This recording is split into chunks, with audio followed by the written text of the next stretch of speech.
Back in 88, we came to know about 15 million blind people in India, which accounts for 1 out of 3 blind in the world. We started a small group and formed the non-profit organization, and our charter is to educate and rehabilitate blind people and prevent and cure blindness. And we work with over 50 plus medical partners throughout India, and we have now done over 110,000 free cataract operation, given 104 mobile vans to transport doctors to the village, do the screening, and then bring the patient in for cataract removal. We have also now examined over 1 million people for their eyesight, and so far in last 23 plus years, over $3.5 million have been collected. And let me share with you very specific power of exponential power. One is on the prevention side. The issue of blindness in India is at two fronts. One, children at the age of 4 to 6 start going blind because they do not have enough vitamin A in their diet. So the solution is very simple. If we give them vitamin A dose every 6 months, so 5 times, and each time the dose is only 20 cents, so $1 investment for a child not to go blind, they complete the education, enter the workforce, they can earn up to $100,000 during their lifetime. And that's the exponential power of $1 prevention to get $100,000 back for that child in the lifetime. Second item is elderly people. Most of them in the villages, they have a cataract in their eyes. Their family members do not want to spend any resource, so they are sitting needlessly blind. And it takes only $20 in India to remove a cataract versus $4,000 here in the US. So it's a multiplier of 200. And the real exponential power of gift is that when elderly person gets the cataract removed, that person can see the beautiful world around him or her, become useful to the family and to the society. So this is a wonderful work where we have been able to touch so many people and find a low-cost solution to this social issue. So we are very blessed to do this effort. What happens is when we started this organization, since I was working with AT&T Bell Labs and into the quality discipline, I'm a member since 1987 with ASQ. When the organization was formed, we used simple quality principles. One was Dr. Deming's plan, do, study, act cycle. Second one was use the concept of lean.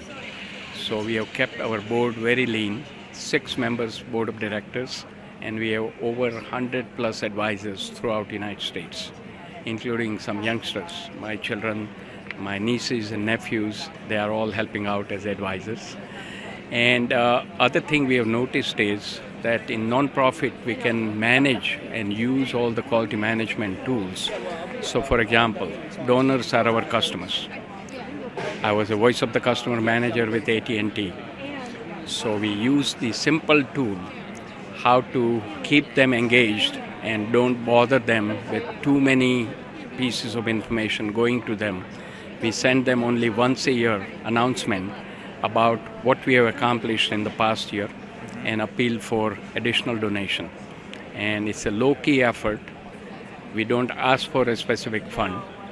Those who have that cause at heart, they are going to open up their wallet and they send the money. Third item is how do we engage our volunteers, because that's the bloodstream of our organization. So one of the things I learned is recognition is extremely important, and that's the only paycheck the volunteers get. So 2 years ago, our team of 30 people at Blind Foundation for India, we got recognition from President Barack Obama through the volunteer recognition, volunteer service award program. And that is a tremendous booster. And everybody felt so good, and we can begin to continue to engage our volunteers to help us as we go. So my simple idea is that quality profession has a lot to offer, and social responsibility is one area where we can take all the quality management tools and techniques and bring it in to find low-cost solution to social issues. And we can use the rigor of quality management. So leadership, strategic planning, rigorous reviews, ethics, and better governance, and do not waste any non-profit resources. And I'll tell you one more point. At our foundation, nobody gets paid a single dime or a single penny. We are all volunteers. I put in roughly about 600 hours of my time every year to manage the entire foundation, and we get so much volunteer help. So use all the resources, all the money we receive for the benefit of the program. And that's one thing we can do in the nonprofit setting.